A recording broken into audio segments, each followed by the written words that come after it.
Hello my YouTube family, Radhe Radhe, जय श्री कृष्णा। आप सभी लोगों का मेरे कान्हा शॉर्ट्स में बहुत बहुत स्वागत है।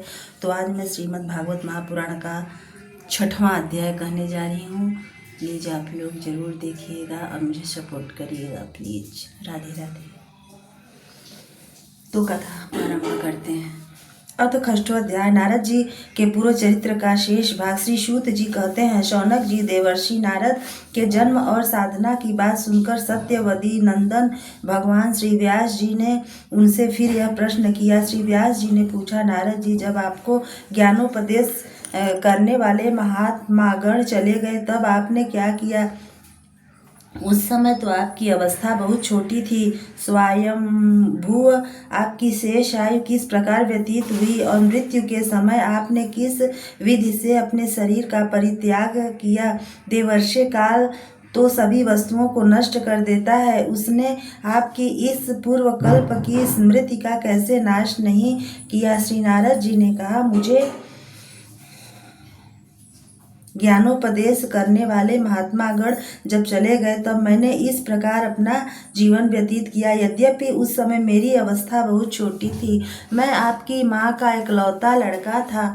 एक तो वह स्त्री थी, दूसरे मूढ़ और तीसरे दासी थी। मुझे भी उसके सिवा और कोई सहारा नहीं था।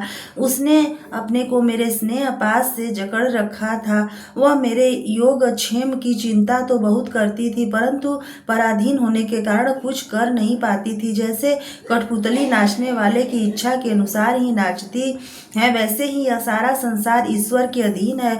मैं भी आपकी माँ के स्नेह बंधन में बंध कर उस ब्राह्मण बस्ती में ही रहा। मेरी अवस्था केवल 5 वर्ष की थी। मुझे दिशा, देश और काल के संबंध में कुछ भी ज्ञान नहीं था। एक दिन की बात है, मेरी माँ गौ दूहने के लिए रात के समय घर से बाहर निकली। रास्ते में उसके पैर से सांप छू गया। उसने उस बेचारी को डस लिया। उस सांप का क्या दोष? काल की ऐसी ही प्रेरणा थी। मैंने समझा, भक्तों का मंगल चाहने वाले भगवान का यह भी एक अनुग्रह ही है। इसके बाद मैं उत्तर दिशा की ओर चल पड़ा।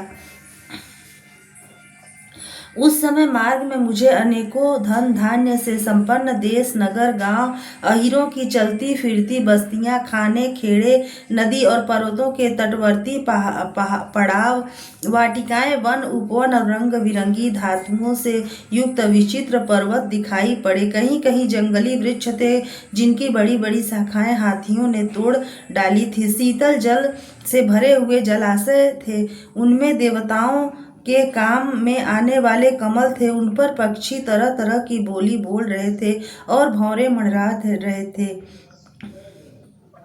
यह सब देखता हुआ मैं आगे बढ़ा। मैं अकेला ही था। इतना लंबा मार्ग तय करने पर मैंने एक घोर गहन जंगल देखा।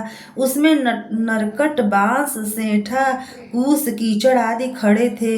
उसकी लंबाई चौड़ाई भी बहुत थी और वह सांप, उल्लू, म्यार आदि भयंकर जीवों का घर हो रहा था। देखने में बड़ा भयावना लगता था।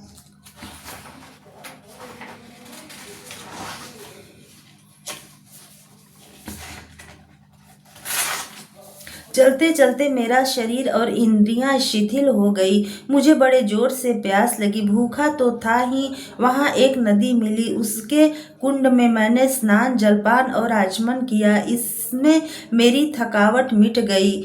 उस विजन वन में एक पीपल के नीचे आसन लगाकर मैं बैठ गया। उन महात्माओं से जैसा मैंने सुना था, हृदय में रहने वाले परमात्मा के उसी स्वरूप का मैं मन ही मन ध्यान करने लगा। भक्ति भाव से वशीकृत चित्त द्वारा भगवान के चरण कमलों का ध्यान करते ही भगवान प्राप्ति की उत्कृष्ट लालसा से मेरे नेत्रों में आंसू छलछला आते और हृदय में धीरे धीरे भगवान प्रकट हो गए। व्यास जी, उस समय प्रेम भाव के अत्यंत उद्रेक से मेरा रोम रोम पुलकित हो उठा। हृदय अत्यंत शांत और शीतल हो गया। उस आनंद की बाढ़ में मैं ऐसे डूब गया कि मुझे अपना और ध्येय वस्तु का तनिक भी भान न रहा। भगवान का वह अनिर्वचनीय रूप समस्त शोकों का नाश करने वाला और मन के लिए अत्यंत लुभावना था। सहसा उसे न देख मैं बहुत ही विकल हो गया और अनमना सा होकर आसन से उठ खड़ा हुआ।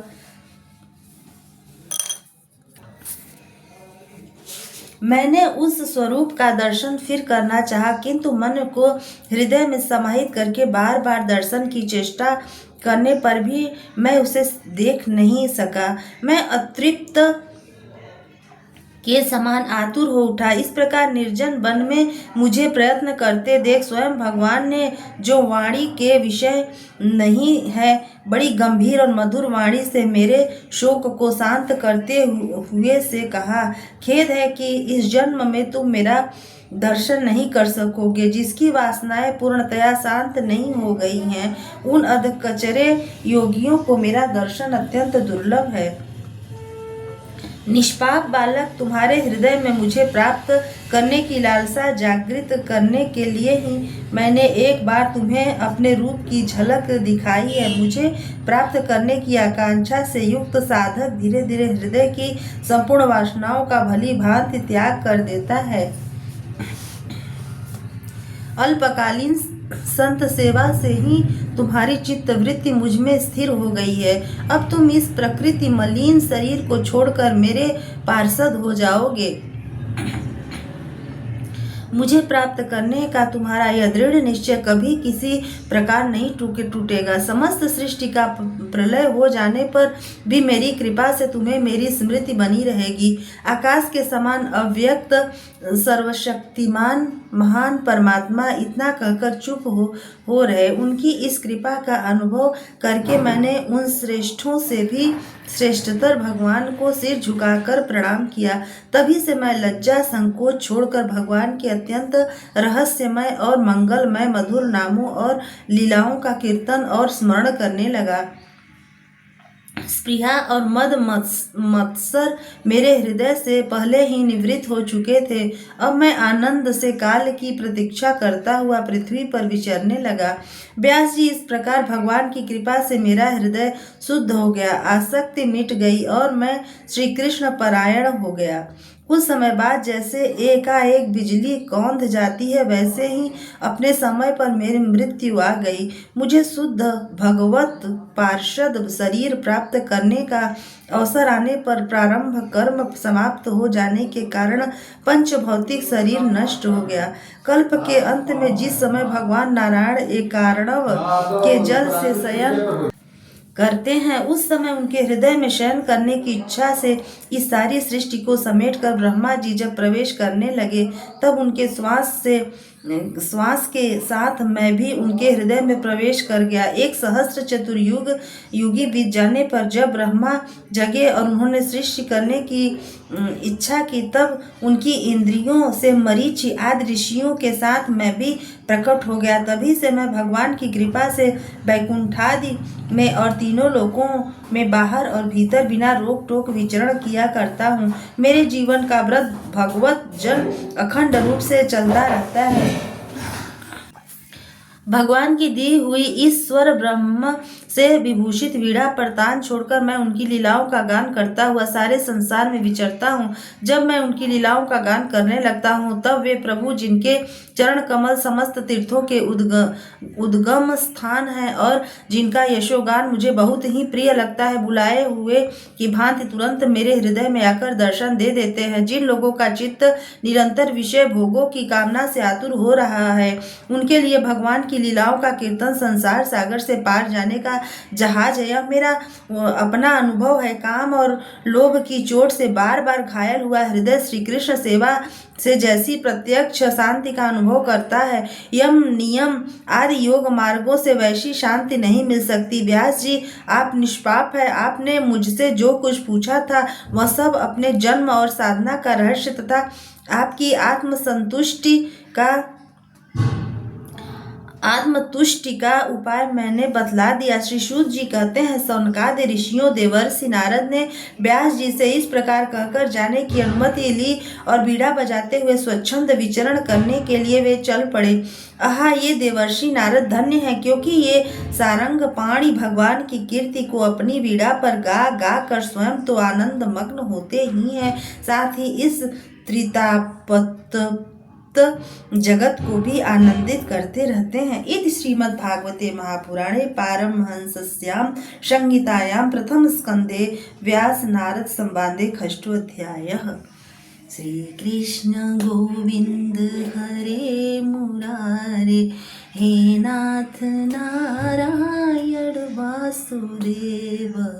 श्री कृष्ण गोविंद हरे मुरारे, हे नाथ नारायण वासुदेव। तो आज 6वां अध्याय समाप्त होता है श्रीमद् भागवत महापुराण का। कल हम कहेंगे 7वां अध्याय। तब तक के लिए जय श्री राम, राधे राधे, हर हर महादेव।